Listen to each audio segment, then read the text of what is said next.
నమస్తే, welcome to BCN news. నేను విజయలక్ష్మి. ముందుగా ముఖ్యాంశాలు. ఇచ్చిన మాట నిలబెట్టుకున్న డిప్యూటీ సీఎం పవన్ కళ్యాణ్ 20.77 కోట్ల అంచనా వ్యయంతో శంకరగుప్తం మేజర్ డ్రైన్ ఆధునీకరణ పనులకు శంకుస్థాపన.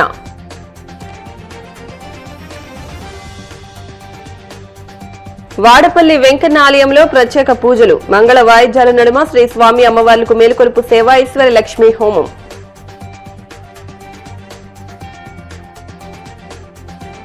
తిరుమలలో అత్యంత వైభవంగా స్వర్ణ రథోత్సవం. బంగారు రథంపై అధిరోహించి భక్తులకు దర్శనమిచ్చిన శ్రీదేవి భూదేవి సమేత మలయప్ప స్వామివారు. శ్రీలంకతో జరిగిన 5వ టీ20లో టీమిండియా ఘన విజయం. కెప్టెన్ ఇన్నింగ్స్ తో అదరగొట్టిన హర్మన్ ప్రీత్ కౌర్, చివర్లో మెరుపులు మెరిపించిన అరుంధతి రెడ్డి. కోనసీమ జిల్లా అభివృద్ది కార్యక్రమాల్లో మరో కీలక అడుగు పడింది. జిల్లా పరిధిలోని శంకరగుప్తం మేజర్ డ్రైన్ ఆధునీకరణ పనులకు డిప్యూటీ సీఎం పవన్ కళ్యాణ్ శంకుస్థాపన చేశారు.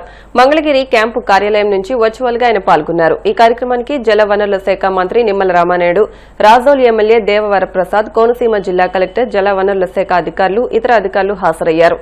ఈ సందర్భంగా పవన్ కళ్యాణ్ మాట్లాడుతూ కోనసీమలోని కొబ్బరి రైతులకు ఇచ్చిన మాటను నిలబెట్టుకుని 20.77 కోట్ల అంచనా వ్యయంతో శంకరగుప్తం డ్రైన్ సమస్యను పరిష్కరించేందుకు చర్యలు ప్రారంభించామని తెలిపారు.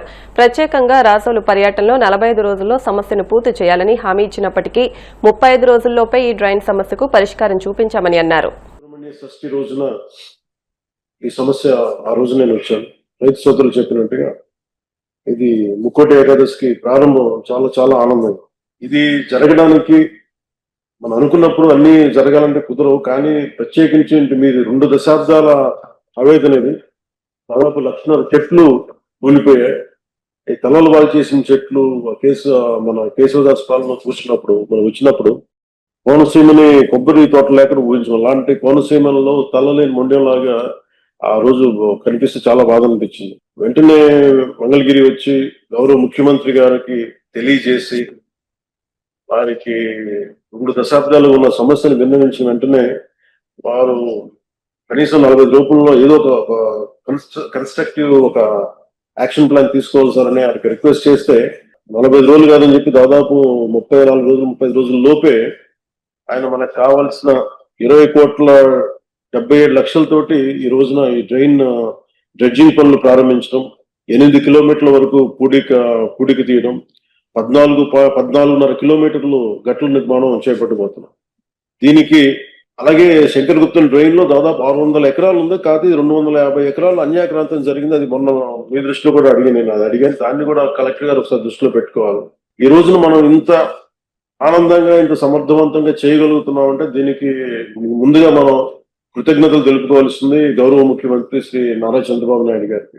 మనస్ఫూర్తిగా రైతాంగం తరపున, కోనసీమ రైతాంగం తరపున, మనందరి తరపున వారికి నా హృదయపూర్వక ధన్యవాదాలు, హృదయపూర్వక నమస్కారం.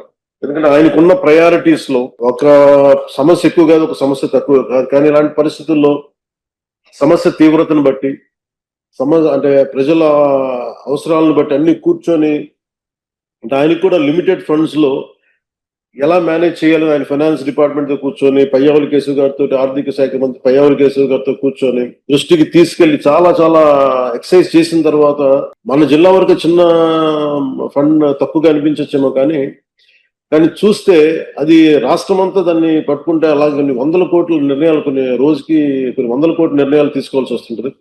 ఇలాంటి పరిస్థితుల్లో కోనసీమ రైతాంగానికి, కొబ్బరి తోటల రైతాంగానికి ఆయన గౌరవ ముఖ్యమంత్రి గారు అండగా ఉన్నందుకు నారా చంద్రబాబు నాయుడు గారికి మనస్ఫూర్తిగా మరోమారు ధన్యవాదాలు తెలుపుకుంటా ఉన్నాం.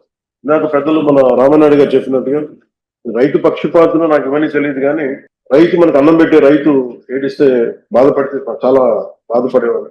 అది ఒక రోజున ఇలాంటి ముక్కోటి ఏకాదశి రోజున అనుకోండి, అది కూడా మనోహర్ గారు చెప్పారు, మన కౌలు రైతులు చనిపోతా ఉన్నారు, ఇట్లా ఉంది అనేది న్యూస్ చూపిస్తా ఉంటే మనం ఏదైనా చేయాలి అని అంటే ప్రభుత్వాల మీద ఒత్తిడి పెట్టగలం, ఆయన చేయగలం అని మాట్లాడుకున్నప్పుడు నాకు ఒకటే అనిపించింది, కనీసం భరోసా ఏదో ఒకసారి బతకడానికి మన ఇచ్చే డబ్బు ఎంత ఉంటుందని పక్కన పెడితేనే అలాగే ఒక్కొక్క రైతుకి చొప్పున కొన్ని దాదాపు ముందు నేను ఆ రోజు ఒక సినిమా సైన్ చేస్తున్నాను. ఆ రోజు ఆ సినిమాకి వచ్చిన అడ్వాన్స్ ని 5 కోట్ల రూపాయలు వెంటనే ఆ రైతుకి ప్రారంభించడం స్టార్ట్ చేశాం.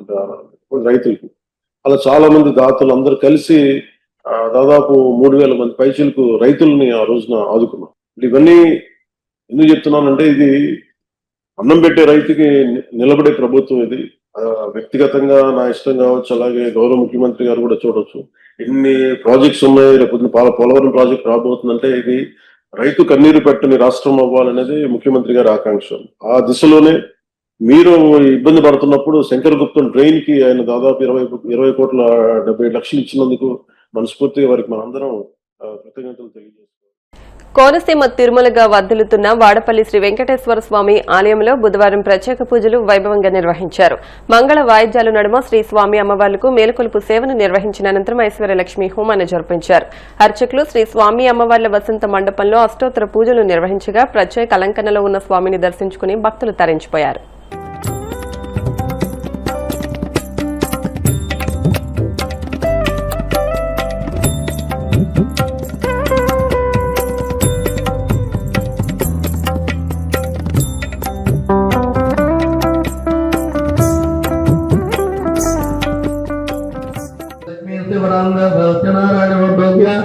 लक्ष्मण कुमार नाम रुद्रिकनाम घटगरोत्तम्य नागराजनाम चैतन्यनाम घटगरोत्तम्य पापालानाम प्रभुज्ञ धलक्ष्मी नाम धरंगरोत्तम्य रामांजनेय नाम प्रभुज्ञ नागज्योति नाम धरंगरोत्तम्य पवन कुमार नाम नरोज्ञ करुणश्री नाम देव्य पत्र सौम्य नाम देव्य जनगरोत्तम्य सूर्य पणेन्द्र नाम नाग वेंकट सुरेंद्र नाम देव्य श्री शानंद बड़बल श्रीनिवास नाम प्रभुज्ञ वेंकट आदलक्ष्मी नाम देव्य रावेरोत्तम श्रीनिवास नाम प्रभुज्ञ सती नाम देव्य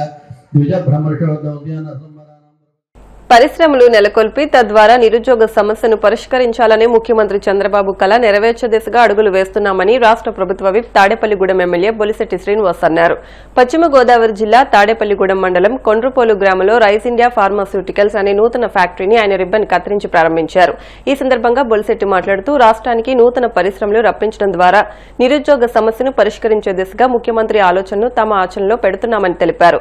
రాబోయే రోజుల్లో మరిన్ని పరిశ్రమలు వచ్చేలా కృషి చేస్తామన్నారు. తాడేపూడెం కాన్స్టిట్యున్సీలో కొండ్రుపోలు గ్రామంలో ఏర్పాటు చేసినందుకు వారికి నా అభినందనలు. ఎందుకంటే అన్ని చోట్ల ఇండస్ట్రీస్ వస్తేనే మరి చంద్రబాబు నాయుడు గారి యొక్క కళ ఎంప్లాయ్మెంట్ ఇవ్వాలి, ఇండస్ట్రీస్ని ఇన్వైట్ చేయాలి, ప్రోత్సహించాలని ఒక కళతో మనం అందరం ఉన్నాం. దాన్ని నిజం చేయడానికి ఇలాంటి యువకులంతా కూడా మాకు సహకరించినందుకు వారికి ధన్యవాదాలు. ఎలాంటి సహకారం కావాలన్నా ప్రభుత్వం సైడ్న ఇవ్వడానికి మేము సిద్ధంగా ఉన్నాం. మేము అధికారులంతా కూడా ఇవాళ ఇండస్ట్రీస్ని ఇక్కడ డెవలప్ చేయాలని ఆలోచనతో పనిచేస్తూ ఉన్నారు. ప్రతి కాన్స్టిట్యున్సీలో 100 ఎకరాలు ఇవ్వాలనేది చంద్రబాబు నాయుడు గారు ఇండస్ట్రీస్కి ఒక ఆలోచన చేశారు. ఇంప్లిమెంట్ చేయాలంటే కొంచెం టైం పడుతూ ఉంది, ఎందుకంటే ఆర్థికంగా ఇబ్బంది పడుతున్నాం కాబట్టి దానికి ఆలోచన చేసి ఏదో రకంగా కొంత ఇండస్ట్రీస్ని డెవలప్ చేసే ఉద్దేశంతో ఇండస్ట్రీ క్యారిడార్ని ఏర్పాటు చేయాలనే ఆలోచనతో ఈ ప్రభుత్వం ఉంది. ఈ కూటమి ప్రభుత్వం ఇండస్ట్రియలిస్టులకి ప్రోత్సాహాలు కూడా ఇన్ టైంలో వచ్చేలా మేము చూస్తాం. వీళ్ళకి ఏ ఇబ్బంది ఉన్నా మేము మీకు లేకుండా చూసి బాధ్యత మీద తీసుకుంటాం తెలియజేస్తాం. All the best.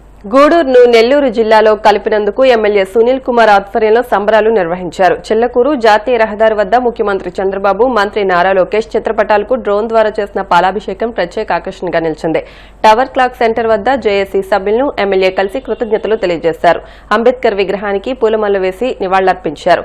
ఈ సందర్భంగా ఎమ్మెల్యే మాట్లాడుతూ గూడూరును నెల్లూరు జిల్లాలో కలపాలన్న ప్రజల ఆకాంక్షను అసెంబ్లీలో కూడా మాట్లాడానని, ఇటీవల ముఖ్యమంత్రి చంద్రబాబును కలిసి ప్రజల కోరికను తెలియజేశానని వెల్లడించారు.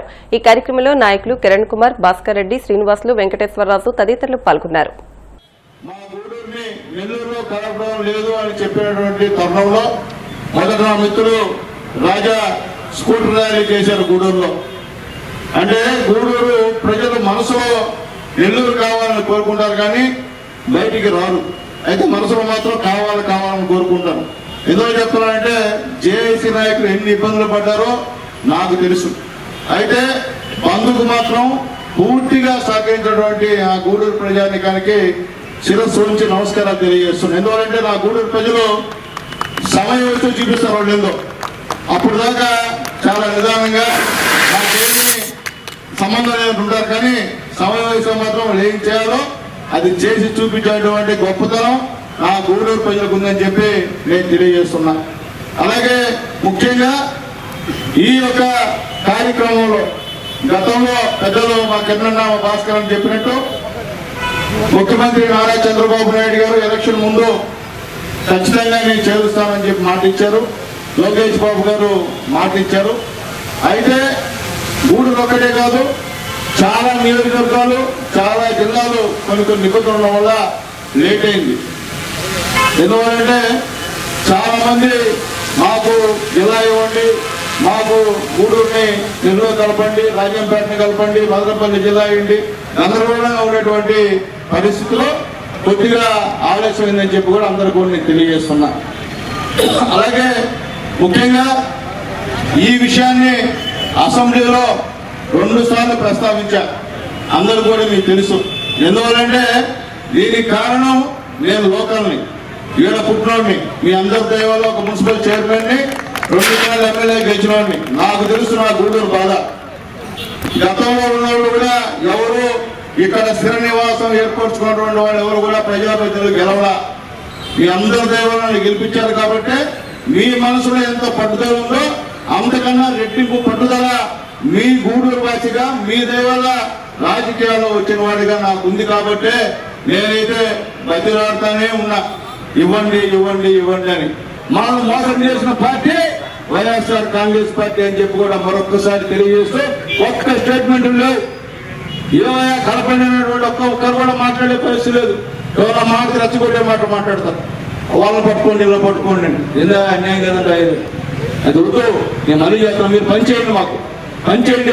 మీరు పని చేయండి, మేము పని చేద్దాం, పేదలకు ఉపయోగపడదాం తప్ప వేరే విధంగా కక్ష చర్యలు, ఇలాంటి రప్పరప్పలు, మచ్చుకత్తులు, ఈ కత్తులు తీసుకొని పేదవాళ్ళు చూపిస్తే వాళ్ళు కూడా చెప్పారు కదా, గూడూరు కాదు రాష్ట్రం అంతా కూడా మీరు చేసే విన్యాసాలన్నీ కూడా రాష్ట్ర ప్రజలు కూడా చూస్తున్నారు.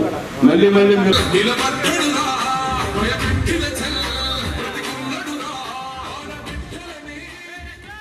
ఇప్పుడు కాసేపు ప్రకటనలు.